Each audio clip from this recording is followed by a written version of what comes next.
and welcome back to another episode of TechThursday.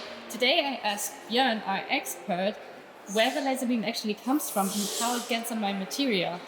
And yeah, right now he brought me to the production and wanted to show me something, so let's see.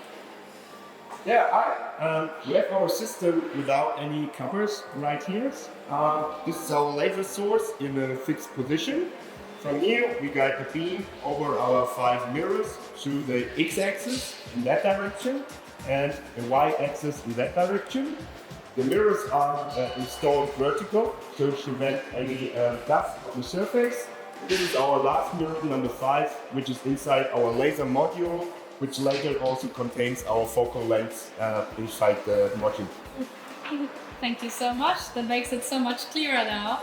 And if you have any more questions, write them in the comments or contact us on our social media.